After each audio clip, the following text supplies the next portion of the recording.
Hello everyone, welcome to my channel. अगर आप हमारे चैनल पे नए हैं तो प्लीज़ हमारे चैनल को सब्सक्राइब कीजिए। सब्सक्राइब करने के बाद इसके साइड में जो बेल आइकन है उस पर प्रेस कीजिए। यहाँ आपको ऑल का ऑप्शन मिलेगा, उस पर सेलेक्ट कीजिए सो दैट हमारे नए वीडियोस की अपडेट आपको मिलती रहेगी। हमारे वीडियोस देखने के बाद उन्हें लाइक कीजिए, शेयर कीजिए सभी के साथ। शेयर करने के बाद प्लीज़ नीचे जाके कमेंट करके बताइए कि आपको हमारे वीडियोस कैसे लगे। Thank you so much. नमस्कार विद्यार्थी मित्रों, मैं इस वीडियो में आपका बहुत बहुत स्वागत करता हूं। अब आगे हम बात करने जा रहे हैं कक्षा 10 में विषय गणित, और आज हम सीखने जा रहे हैं पार्ट नंबर 1 वास्तविक संख्याएं।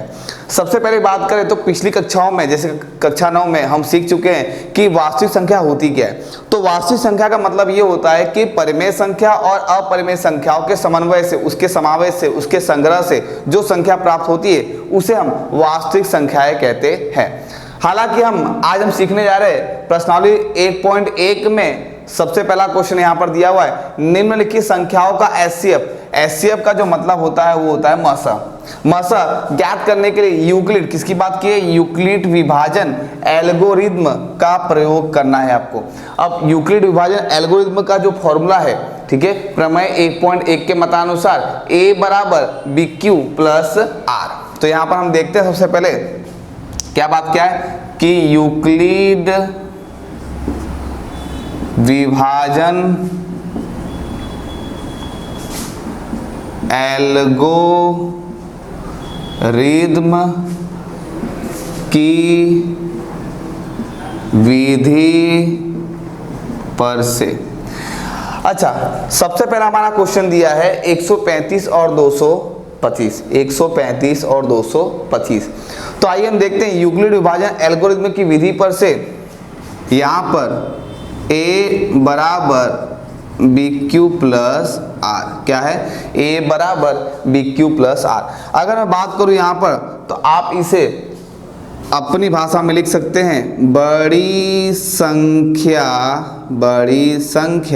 बराबर छोटी संख्या प्लस शेष। हालांकि इसका उपयोग आपको अपने बुक में करना नहीं है, ये खाली आपको समझने के लिए, ठीक है, परंतु इसका उपयोग कर सकते हैं A बराबर BQ प्लस R, ऐसा आप लिख सकते हैं। अब यहाँ बताया समझने के लिए कि बड़ी संख्या बराबर छोटी संख्या प्लस शेष होता है। तो सबसे पहले आप देख सकते हैं कि दोनों बड़ी संख्या कौन सी है, 135 और 225 है। बड़ी संख्या आपके पास है 225, 225 बराबर 135, ठीक है। अब मैं क्या कर रहा हूं यहाँ पर, सबसे पहले भाग देने जाऊंगा। तो भाग में आप देख सकते हैं यहाँ पर कि आपके पास 225 है और 135 है, तो 225 आपकी बड़ी संख्या आ जाएगी और 135 आपका बाहर, ठीक है। अब 135 का भाड़ा मैं यहाँ पढ़ने जा रहा हूँ, 135 से कम 135, 135 दूनी, तो यहाँ पे आप गुणा कर लेंगे, 135 दूनी 5 दूनी 10, हासिल लगी 1, 3 दूनी 6 और 1 7, 2 एकम 2, यानी 135 दूनी होता है 270, जो इस संख्या से बड़ा है। तो हम एक ही बार लेंगे इसको, तो 135 एकम 135, ठीक है। अब यहाँ पर माइनस कर रहा हूँ, 225 में से 135 घटाऊंगा तो 5 में से 5 गया 0, ठीक है। अब 2 में से 3 जाएगा नहीं, तो बाजू में से हासिल लूंगा, तो यहाँ हो जाएगा यहाँ पर 12, ठीक है, और यहाँ पे 1 कम हो जाएगा।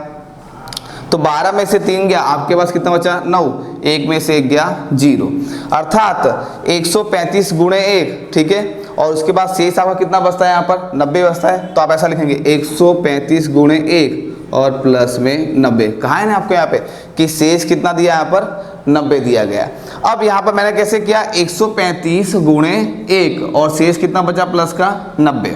अब उसके पश्चात आप क्या करेंगे, आपके पास यहाँ संख्या कौन सी बची है 135 और यहाँ कितना बचा आपके पास 90। तो 135 को यहाँ पर हम लाएंगे, 135 को इस प्रकार से 135 बराबर ये संख्या यहाँ पर आगे आएगी, तो कितना हो जाएगा 90, ठीक है। अब ठीक उसी प्रकार से यहाँ पर मैं भाग दूंगा, कितना 135 अंदर 90 यहाँ पर बाहर, 90 एकम 90, 90 दूनी 180 होता है, तो 90 एकम 90। तो यहाँ पर मैं क्या कर रहा हूँ, घटा रहा हूँ 135 में, तो यहाँ 5 में से 0 गया तो 5। अब 9 में से 3 तो नहीं जाएगा, तो मैं यहाँ पर हासिल लूंगा बाजू से, तो यहाँ होगा 13, यहाँ बचेगा 0। 13 में से 9 गया तो आपके पास कितना बचा 4, यानी 45। तो मैं क्या कर रहा हूँ 90 यहाँ पर गुणे 1 और शेष कितना बचा आपके पास 45 यानी 45। अब जैसे कि मैंने 135 यहाँ पर लिया बड़ी संख्या, फिर उसके बाद छोटी संख्या आपके पास जो शेष था 90 था, ठीक उसी प्रकार से अब यहाँ पर बड़ी संख्या हो जाएगी 90 बराबर, इस प्रकार से हमने लिया और उसके बाद यहाँ पर 45। अब वापस भाग दे रहा हूँ मैं यहाँ पर, अब देख सकते हैं 90 और यहाँ पर 45 यानी 45 से कम 45, 45 दूनी कितना होता है 90। तो 90 में से 90 का कितना बचा आपके पास 0। जब तक आपका कि शेष ना आ जाए 0 तब तक आपको इसी तरह भाग देना है, ठीक है। तो 45 दूनी और शेष कितना बचा आपके पास 90। तो यहाँ पर आपके पास जब यहाँ पर शेष आपके पास जब 0 आ जाए, 0 आ जाए, तो यहाँ पर हम लिख सकते हैं इस प्रकार से,